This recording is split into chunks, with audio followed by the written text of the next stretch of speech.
Today on Lessons in Life and Love, detox your life. Decluttering your home helps clear stress from your mind and helps you feel focused and more in control of the goals that you have each day. Do a digital detox to unplug from machines and connect to the humans that matter the most to you. And detox from chemicals and fake foods and eat what's organic and natural. Mindful eating to a healthier and happier you. All this today on Lessons in Life and Love with Coach Riana Milne. Welcome to Lessons in Life and Love with Riana Milne, where we show you how to have the positive mindset for success in all life areas. It's time to have the life you desire and the love you deserve. Hello, everyone, and welcome to Season 4 and Show 95 of the Lessons in Life and Love podcast. I'm your host and Global Life and Love Coach, Riana Milne, coming to you every Friday on the lessonsinlifeandlove.com website and on the most popular podcast apps. I'm all about helping you transform your life in all areas into one that you're passionate about and to help you attract and have the love that you deserve. I'm on a mad mission to change the way the world loves, so you'll learn how to have emotionally healthy, evolved, and conscious love and how to avoid toxic, painful, and traumatic relationships which seem too prevalent today. It's time to help you create the life that you desire and to have the love that you deserve. So if you have a personal concern, I invite you to meet with me during the week for a Life and Love Transformation Discovery Session and Assessment. Just sign up at my website, rianamilne.com. I look forward to meeting you personally and to seeing how I can help you best. Okay, let's dive in, love angels and transformers. Today we have a show that is really important for you to do regarding mindfulness. We go into the power of mindfulness in 3 different areas: in having control over your digital life, your eating and health, and your home environment. 3 big areas of your life that affect us and impact us every day.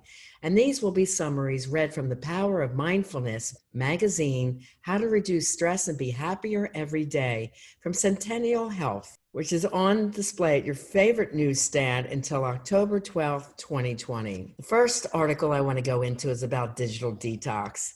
And I think this one is super important, not only for yourself, but for your relationships. You have to ask, is your phone holding you hostage?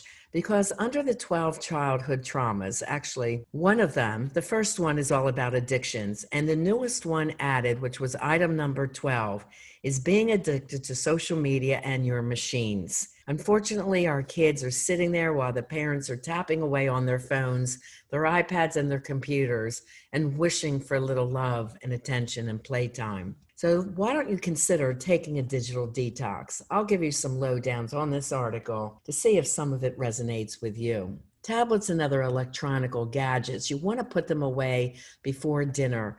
Try to go back to the traditional family dinner. Turn off the television and sit around a dinner table and try to make it the same time each day. Kids really like and need consistency in their life, and family dinner is something that they can look forward to. If anything, maybe give yourselves a break during the weekend and do dinner out or bring in dinner. But Monday through Friday, especially when they're in school, it's great for them to have a routine that they can look forward to. So put away the machines, don't have them around the dinner table, and keep them off for an hour afterwards. Right after dinner, that's either interaction time or time for kids to do homework and so forth. And then take them away again once kids are told they need to go to bed, because too many kids are up very late at night under their covers on social media, and they're exhausted going to school. And when they're tired, they're not going to be able to absorb new things that they're learning. Be purposeful about setting aside the electronics for that set time every day and then at night before they go to bed. Learn at that time, dinner time, that family is a priority. Because 8 in 10 Americans own a smartphone, it's even more critical than ever to put some thought into how much you spend time on your devices. Simply having a phone out during a conversation, even psychologically, impairs the sense of connection between 2 people. So if you're out on a dinner date, put the phones away in your pocket, in your purse. It doesn't need to sit on the table. It's showing that if something comes in, that is more important than the company sitting there before you. During the date, make that person your priority. Nothing else is more important. If you are expecting a very important phone call for business, Then explain to them up front that that call may be coming in around 7 p.m. and unfortunately they're going to have to take it. Would that be okay? And tell them that up front so they know what's going on. But try to make that a very rare exception. I was out one night on a date and I saw this couple both sitting there where there was music and dancing and everyone's having a great time and they're just sitting there on their phones the entire time. And I'm thinking, where's the connection? Where's the flirting? Where is that happiness factor of those two sharing time together? And I thought they're young people, maybe their parents out on a date away from their kids. And yet there's no connection. There's no conversation. This is a problem. This will break up couples faster than anything. Ignoring someone in favor of your phone or whatever message pops up on social media. Seriously, is it that important? But in all the research, it definitely shows it decreases marital satisfaction. Unfortunately, people have not learned to regulate their relationships along with these devices. They have put the devices as the priority. And it also can result in digital overload. A digital detox is one way to manage it. Simply decreasing the screen time and being more mindful about when and why you use your digital phone or iPads or machines, as I call them, can go a long way towards helping you be more present with your family and friends. Here's some other strategies to help you disconnect. Make your bedroom a phone-free zone. Being on the phone when you finally get to bed with your partner is showing still that you don't have your time and attention. Browsing Facebook or responding to texts that just aren't important instead of connecting with your partner and talking about your day or the next day or the weekend, it's a mega time waster and it is ruining the intimacy factor of your relationship. Research also shows that it does decrease your quality of sleep due to being exposed to blue light so close to bedtime, which suppresses the melatonin production in your body. That's the hormone that helps you sleep much better. Wind down at bed by reading a book or just chatting with your partner before bed and make that connection that you need to keep your relationship alive. Number 2, turn off notifications. Every time that phone pings, you're distracted from the thing that you're doing, whether that's working on a busy task at work, helping your child or having quality time with them, or trying to get to sleep. And the early morning callers don't even think, wow, it's 7, she may not be up yet. Really, if you're calling for business, be mindful of the time and call or text after 9 a.m. and consider the time zone that they're in. Better yet, use settings to turn off the notifications for your apps, except the ones that are absolutely essential. If you don't have teens or elderly parents, maybe consider turning your phone off completely at night so you know you won't get distracted. To me, there's nothing worse than I need my 8 hours of sleep. And early morning, I start getting ding, ding, dings from texts. It just drives me out of my mind. So there are times I turn off my phone. However, my girls and grandchildren are out of town. So I do like to keep it on in case there's any family emergencies. So do consider who are you texting and what time is it in their time zone. Delete the games. You can even try turning your screen to grayscale. Both Apple and the Androids allow you to do this. Just make your phone a little bit more boring. You know that one game on there, I think it's called Candy Crush. People can get addicted to these kinds of things and be on the phones for hours. And really, how is this improving your life, your mind, your growth, your educational value? It's not. And it's a horrible addiction. If you're not constantly getting updates about every move your friends make, you'll also have more to talk about when you're on the phone having a real conversation. And in times of COVID, I do suggest that you check in more with your friends, especially your single friends. Make sure they're okay, your elderly parents, and your siblings that live away from you. But do that either on the phone or on an Alexa device or FaceTime, where you can actually see each other and have that quality connection, even if you're not in the same town. But try to avoid texting if you can talk and connect more personally. So when you have those meetings, when you finally get a chance to get together, if you're not texting nonstop, then you have a lot more to chat about and catch up when you meet in person. Think twice about all the mindless scrolling you've been doing on all the apps. Really try to keep it to once or twice a day check-in, unless you are expecting a call or a text or have business you have to do on the phones. In Europe, they actually have phone boxes. These are boxes decorated very pretty that you put your phone in to put them away, to keep them out of sight and help you to be disconnected. So setting your phone in the out of the way place or a hidden place for part of the day will help you enjoy time away from it. If you're at work, you can put it in the desk drawer for the first 4 hours of the day. Take your lunch break, then look at your phone, make any calls during lunch, and then put it back away. Having the phone going off constantly really breaks the focus and really slows down your day. So try to put it away and have your morning and your afternoon key times as production times. When you walk in the door at home to visit your family, put the keys and the phone away as well. Share your afternoon over coffee or a cup of tea with your partner and share your day. Again, don't walk in the door and be on the phone for 2 hours and there's dinner. Connect. This is the problem with couples today, too little connection. And last, when you're on vacation or on the weekends, try to be on your phone a whole lot less.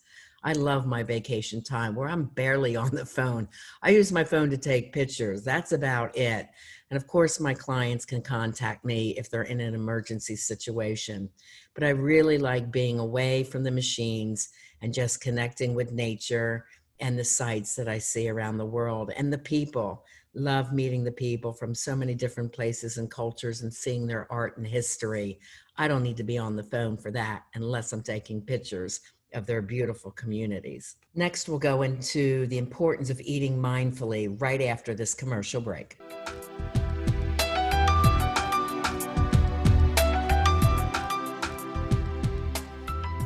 With the coronavirus, our entire world as we know it has changed. Most people around the globe are quarantined to their homes and worried if they or their loved ones may get sick too. It's a very anxious and depressing time. Those of us with childhood trauma usually gets triggered emotionally at times like this. Anxiety can well up in your chest, you feel it in your heart, your head, or your gut. It's important to know the skills to calm yourself down and to tap into the mindset for success when under stress. Be sure to listen to many of the Lessons in Life and Love podcast shows that will help you through this crisis. Also consider signing up for a Life and Love Transformation Discovery Session, which is a 1-hour session meeting with me to begin your journey on ending the trauma response for you now. Now is the time because you have the extra time to learn these essential life skills right now. Just go to rianamilne.com. That's rianamilne.com. Right now, this session is only $47 and has a $500 value to assist you during this time. That's rianamilne.com, and right on the homepage, you'll see the button for a Life and Love Transformation Discovery Session. I look forward to seeing how I can help you best. Stay safe out there.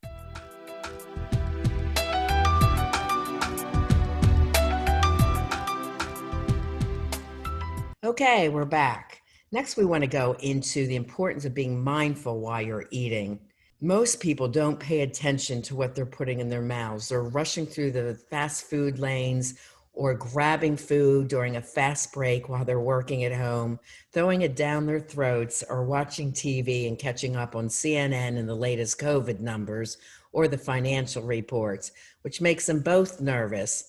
And eating while nervous and quick is the worst thing you can do for your body. It also leads to stress hormones being released, which will lead you to overeating and, of course, weight gain, along with other health concerns. In fact, the research show 1 out of 3 individuals in America is obese, and it's likely linked to our bad habit of destructive and distracted eating. A lot of us are so guilty of eating while we're at our desks, watching TV, or simply eating as a means just to get something, or eating so fast we're not paying attention to what we're putting in our bodies and how much we're consuming. The average daily intake of calories for an American is more than 3,000, which is a whole lot more than what we need. And when we're eating quick, our brain doesn't register what we're eating, so we don't get the same feeling of cessation or fullness that our body needs to feel to stop eating. Some of the research shows the numbers. 20 minutes is the amount of time it takes for your brain to tell your stomach that it's full and satisfied. 3,600 average number of calories are what's in an American diet every day. And the average amount of calories recommended per day based on gender and activity level is only 1,600 to 2,600.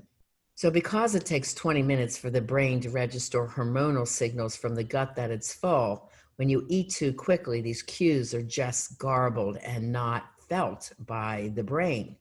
When we don't put attention on what we're eating, our bodies don't register that satisfaction or that it's full, and that makes us eat a whole lot more food and more frequently.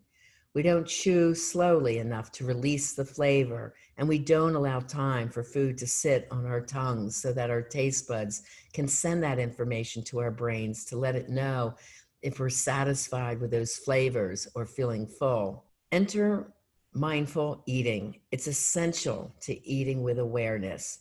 You engage all of your senses as you eat. You note how the food looks and smells, its texture, and of course, how great it tastes. The process of eating itself, chewing slowly without distractions, without getting on the phone, using any other electronics, or even reading.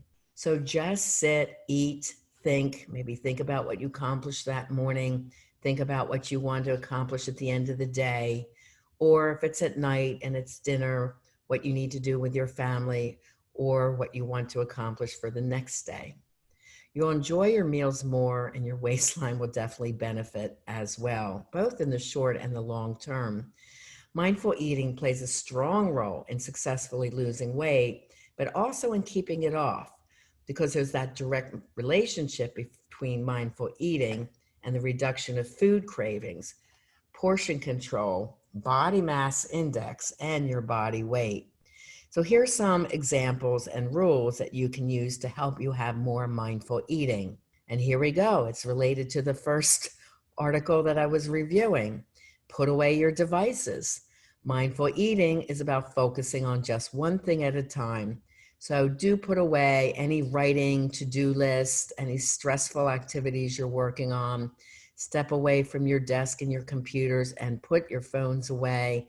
Close your books. Find a pleasant place to eat and let your mind start to focus on the process of just eating and relaxing and enjoying your meal. Aim for 20 minutes to eat and then take all that time to eat just a normal size meal.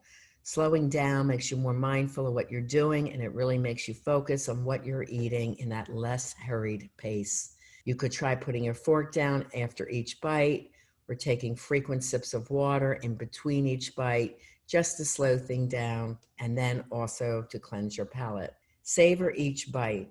Take a few seconds to just really look at your food, smell it, savor that first bite as you start chewing. Say to yourself, wow, that tastes really good. You know, how does it feel in your mouth, against your teeth, your tongue? Is it smooth, something creamy like yogurt or ice cream? Is it crunchy like popcorn, a little salty? How does that smell? I love the smell of popcorn. You know, so all the sensations are really important. 4, tune into your body. So about halfway through your meal, ask yourself, am I still hungry? Do I want more? And see if you're reaching a point of satisfaction where you could stop eating and feel okay. Really start listening to your body and stop eating when you feel neutral, satisfied, but not stuffed. Then think about how you feel when your meal is done. So usually after something super healthy, like a salad or vegetables, fish, you're going to feel more energized and satisfied. Something like junk food or a big plate of fries or basket of bread, your body's likely to feel more tired and bloated. So listening to your body's cues after eating specific foods is a key component of mindful eating. Next, plan out your meals. What are you going to eat for the next few days? Write down what you want to make for breakfast, lunch, and dinner. That could help you be more mindful about your meals and about when you want to eat. The body likes routine, so plan out your day when you want to have that meal. You definitely want to try and eat before 6 p.m. After that time, your body stays loaded in your stomach. You're going to bed with your food not digested, not burned off. So try to eat your main meal around 3 or 4 o'clock. That's my goal. And then if you're hungry later at night around 8 or 9, you can have a very small but healthy snack. Sometimes I have a mug of chicken broth soup or a little bit of fresh popcorn, never microwave, too many chemicals, and fresh fruit, a little bit of that. Now, a lot of fruit has sugar in it, so be careful and mindful of how much fruit you have. But make sure you're eating a balanced diet and getting all the right nutrients. Stress eating can counter all the mindful gains that you've made. So find other ways to combat your stress during your life and during the day. Have walks during the day, plan your workouts, take a break and talk on the phone with your good friend during the day. Find effective skills to cope with life's up and down without turning to food. Stress eating is one of the main reasons people gain weight when it comes to food. And again, I can't talk enough about getting rid of the chemicals out of the food. I teach my clients about what I call the God diet. Eat what God provides, which is healthy and natural foods. Think about it. When caveman and cavewoman were here, what was provided? Fish in the ocean, fresh fish, not farmed, not captured, where they're swimming in their own excrement. You want wild caught fish, fresh vegetables without chemicals. Again, back in the day, it grew wild, organic, right? So fresh, organic vegetables, berries, again, that aren't sprayed with all kinds of growth hormones or pesticides. So organic vegetables. And that should be the main type of meal. If you eat meat, lower level animals, which would be chicken and turkey. Usually they're not supposed to eat a lot of red meats or beef. Okay, so once a month, maybe enjoy those. So eat what God provides and was meant for us humans to be eating. Those are some tips about healthy eating and detoxing yourself from chemicals. Every time you put chemicals in the body, they're not digested properly. This is what adds to a lot of the extra weight gain, especially in Americans. Our fast food culture and all the packaged foods. God didn't put food in packages, right? So if you're picking up a packaged food, know that it's mostly chemicals. Okay, so what did God provide? Natural. Shop around the exterior portion of the grocery store. Once you get to the interior portions, think about what you're buying. Be very mindful at the grocery stores. In the inside aisles, you have all your junk foods, your breads, your high sugar items. But if you need paper products, you can go there. If you need organic soup, you can go there. There's a few other healthy things, but not many. So be very mindful and try to shop and pick your things from around the perimeter of the grocery store, and you'll be better off for it. Third section we're going to go in today is about the importance of decluttering yourself at your home and your office. And we'll go into that right after this break.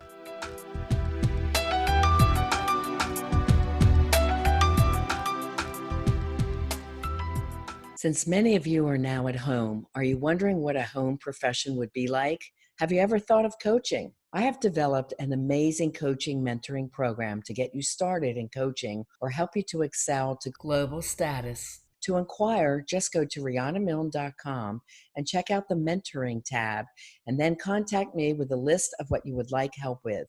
This is a personalized, customized, and individual coaching program to help you get your new or existing virtual dream job off the ground. Why not go for it? How much time do we have to live our dreams? Start today. Just go to rianamilne.com, the mentoring tab, and create the list you need me to coach you on to begin your virtual global dream job from home today. That's rianamilne.com, rianamilne.com, the mentoring tab, to create the life you desire now.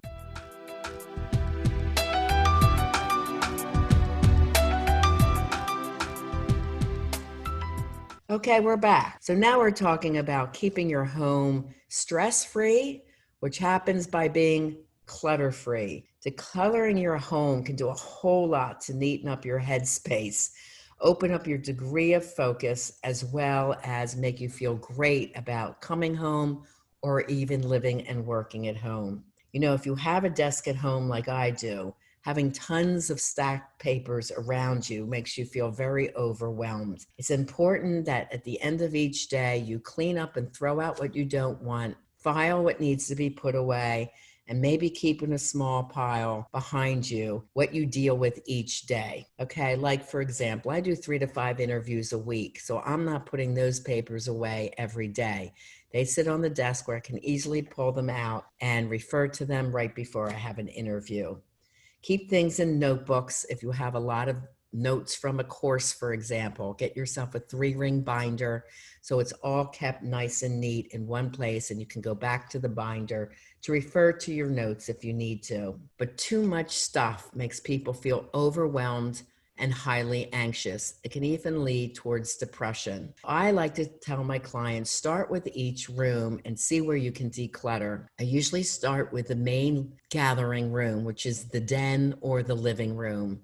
Look from corner to corner. Do you like everything that's there? Do you love it? Do you relate to it? If you don't, get rid of it. If it's something someone else would enjoy, put it in a box for donation. If it's trashy, old, broken, missing a part, or just had its day, throw it away. Trust me, you won't miss it. But if everything on a knick-knack shelf is something you love or brings you a special memory, don't feel like you have to throw it away. Keep it if it makes you feel happy. It's good for you to purge the things that have piled up over the years, and it comes with such a freeing feeling and a feeling of peace. When you clear your space, you definitely clear your head. And cleaning up isn't about just having a neater space. It's the mental state that comes along with feeling freer of stuff. When you put your house in order, you put your affairs and your past in order too. It's cleansing. It's getting rid of the past. It restores balance in you and the other people in your home. If you are neat and the majority of the family is neat, and let's say you have a teenager that refuses to be neat, you've got to get that in line with behavior modification. I use with my kids what I call the star chart. When they were young, they would do 5 tasks a day over 6 days. That would enable them to get a total of 30 stars. If they got at least 24 from the tasks that they needed to do, now I did not remind them, these were posted. That's part of it. It's not about you nagging. Did you do it? Did you do it? If you don't do it, you don't get your stars. No, none of that. It's positive behavior parenting. So if they do the chores, they get the stars. They know what they're aiming for. So 24 stars, they get a special perk or a surprise or a day at a special outing with you. You know, that's what I used to do with my girls. We used to go to the nature park or the amusement park or take a drive to Pittsburgh or up to Cleveland. We lived in Erie, PA when they were young. So we would do special for the day if they both reached their stars. So for the teenager, once they turn 12, you want to have an allowance chart. So the allowance chart, same concept. 30 is perfect. So if they reach 30, they get a bonus. If they get 24, they get the allotment. So if your salary or the allowance is $10 a week, by Friday afternoon, if they've done the 6 days of work, they get their $10. That's what they use if they want to go to the movies, hang out with a friend, go to the mall. That's their spending money. Now they start learning the importance of earning a living, working to get the things that they desire or what they need. Of course, the average things that a child needs to be supportive, parents should do. But these are for their fun times, and they learn the value of money when they're spending their own money, but they also learn a work ethic. My kids were doing Star Chart, have an excellent work ethic, and they also did part-time jobs since they were 12, and I would give them bonuses for helping me out, whether that was at the Model and Talent Company or other chores that I needed done, and that was off their charts. That was something special that they would help me with, and I would give them a little bonus. They knew the value of work and having money and then spending that money for what they desired. And I have to tell you, this worked. At 19, my kids were out on their own and supporting themselves and didn't ask me for a dime since. I have to tell you, this method really works when you're raising your kids. So this will encourage them to keep their rooms straight at the end of the day. And I always had Friday as the main day to clean up their room, because if they wanted company to come over for the weekend, all I'd say, well, how's your room? And then I'd give them time to clean it up, make sure it was straight. They say, okay, Mom, come look. And I say, looks great. So proud of you. Yes, of course you can have company come over. It's about pride and learning to clean up and learning routines, right? So if you teach your kids early, and we say, we want to be proud of our homes and feel that we can have anyone stop over at any time. And we're never embarrassed to invite people into our homes. We had a house where a lot of people like to come and visit and sit around, and our homes were always picked up. And it was never that you felt embarrassed in your home, because things were always in place. Then these are habits that your kids instill when they move on in their life. It's important that they learn to put their rooms in order, their house in order. It helps restore balance amongst everybody in the family. They know where their possessions are. They're not asking you, hey, mom, where's this? Where's my that? They need to know where it is for themselves, right? Teach us responsibility early in life. And when we detox and get rid of things that we don't want or need and give it to others in charity, then that makes us feel good too. I always have two piles, one that others could use and enjoy for my donations, and if they're just too used or old, then I would throw them away.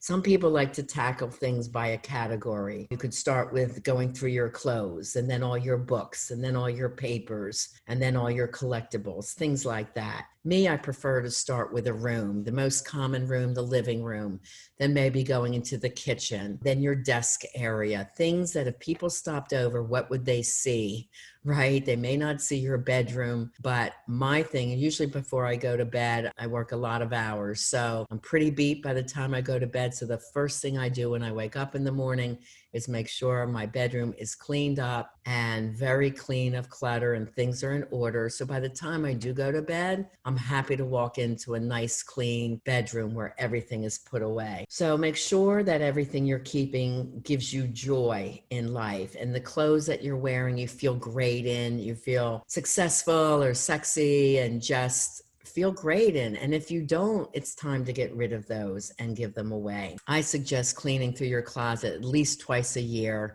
right before springtime and right before fall or winter. And usually, if you're not sure of some things, you could have a couple of boxes of that. Put it in your garage for 6 months. If you don't go to it, you forget what it is, and then you go and donate it with the next donation piles.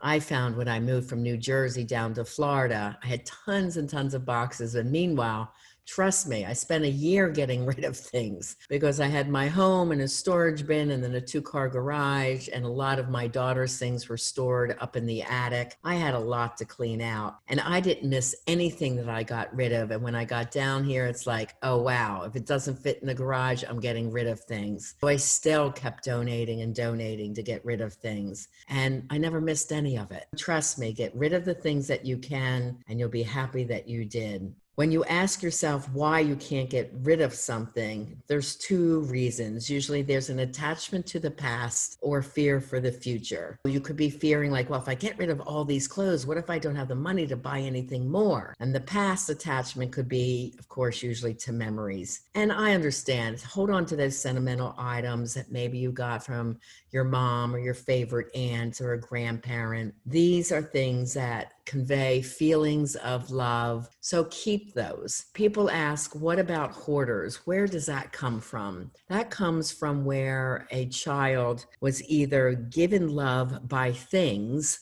so they were always given presents instead of a parent's time, love, or attention. So things meant love to them, or usually the opposite. They grew up with very little things, always lack. They wanted things that were never allowed to have it. They had to wear hand-me-down clothes or clothes that weren't new. They had to get from consignment shops. Those are people that want the newest things or the best sneakers or the pretty expensive purses because they never were allowed to have them as kids. So there's some kind of maybe an unhealthy emotional attachment to things.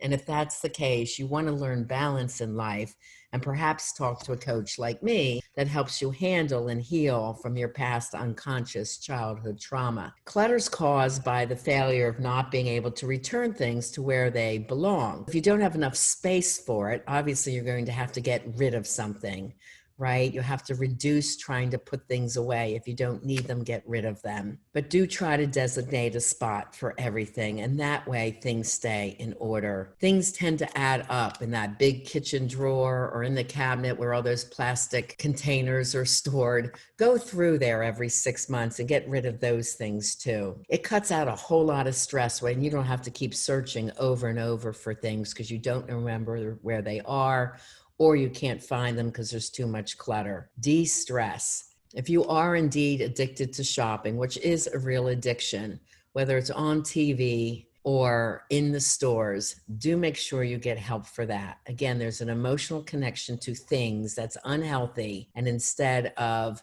being connected to people, you may have social anxiety where you're hemmed up at home and only buying things on television to bring you love. And then after a certain amount of time, okay, that thing got old, let me buy another one, which brings you some temporary joy, a small fix. And then that's done. And then you buy another one. So eventually, how much things do you need? And when there's so much clutter, you're not enjoying them anyway. When you have more things, living a more minimal or simple lifestyle, especially around your desk area, it eases a lot of stress. The question of what you own is actually the question of how you want to live your life. Stress-free or cluttered and full of complications. Remember, a clean home equals a clear mind. When we have a mess in our outside space, it stems from a mess inside of our head space. Surround yourself with things that are creative and beautiful, inspiring and positive and empowering. Decluttering your home and detoxing yourself, your body, right? From chemicals, alcohol, smoking, chemicals from food, and having a place that is serene and beautiful. Wherever you look, you're happy to see what you see. It helps you to be more creative in your work as well. Decluttering your home also helps you to keep your priorities in place. You get rid of the things that slow you down, that cost more money and waste your time and your life. When you can move quickly and efficiently because you don't need to look for things, things aren't lost or things aren't under a pile, your efficiency increases and your stress decreases. You're no longer wasting money on things you already own, things you don't really need, things that are just going to go out of style. Try to buy classics, things that you can hold on to for a long time when it comes to clothing. And pay attention to your actions and your habits. You have to start become mindful and think things through. Ask, do I really need this? What do I want this for? Would I rather put this money in my savings account? Or do I really, really need this particular item? Remember, habits are important, and some might just need tweaking, and others you have to acknowledge if you need more work on this. If you become mindful, then you will know that, yes, you have to spend more attention on this habit to change, and then it can work for you. Find inspiration. So surround yourself with items that inspire you, make you happy, smile, images from a favorite vacation or an artist that you think is just gorgeous. Keep a few of your favorite books around you on the shelves, but don't have them cluttered all over the floor and all over all kinds of space. Donate the rest to a library or children's school, wherever somebody could use that degree of learning. Make a date and purge to donate, again, 3 to 4 times a year. I say at least twice a year at the end of winter and before fall. Go green and bring in some nature. So real plants definitely help fight indoor pollution. So they're lovely if you can keep plants alive in your household. You usually need some element of sun coming in. But if you can't, you could even bring in fake plants that are pretty, that add at least a little earthy greenery to your space. If you're a beach person like I am, try and get down there at least once a week to either sit and watch the waves or take a walk along the ocean, to breathe in the air, hear the noise of the ocean, to just let it buzz out your mind and do some deep thinking, getting connected with nature, either through hiking through the woods and hearing the different sounds within the woods and the branches and leaves snapping under your feet. It's really great to connect with nature. And when you come home to that clutter-free house, you'll feel just as good. Do pick some color schemes that are uplifting and beautiful in your home. I love turquoise and white. That's what my living room is. And metallics, I think, are beautiful because they reflect the light. Buy yourself beautiful bedding that you love looking at the bed. The bed is the biggest art piece in the bedroom. Make sure you have beautiful decorative pillows and nice bedding that you'd love to get into every night. And be mindful of what you bring into your home. Be conscious of what you purchase. Decline any gift that you really don't want. Just say no thank you, or accept it gracefully and then donate it. If you're coming out of a toxic relationship or marriage, declutter then. Get rid of the things that they wanted that you never really resonated with. If it's an old couch, spend the money and treat yourself to something new and beautiful and colors that make you feel happy and energized and peaceful and calm. You know, when I sit down in my living room to enjoy a movie on Netflix, I have this great reclining couch, soft turquoise blanket, and big fluffy pillows. I just feel like I'm in heaven. So every room in my house has comfort and beautiful art and surroundings around me. And I mindfully pick every item that I have, and it feels so good to have that around me. So take the time this weekend and start decluttering your place. You're going to feel so much better when you detox. When you're around people, put that phone away. Make them feel important to you and their life within the family. Set up rules as far as when you can use your phone. Put them away at dinner. Have a regular dinner hour where it's conversation, and the hour afterwards where it's homework and you and your partner can connect without the phone.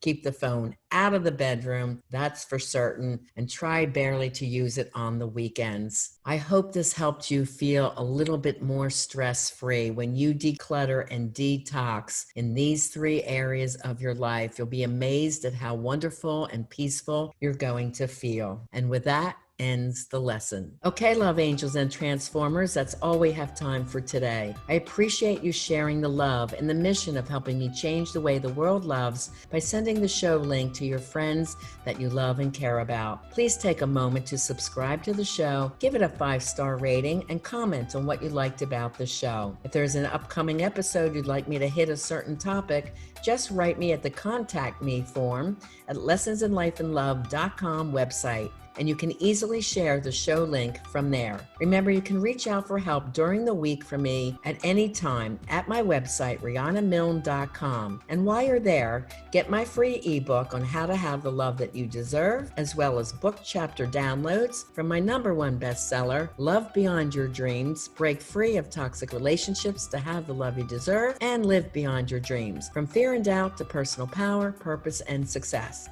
And also take the 4 free love tests. They're perfect for you if you're a single or a couple. Because as always, I am here to help you create that life that you desire and to have the love that you deserve. Have a very blessed, peaceful, safe, and fabulous week.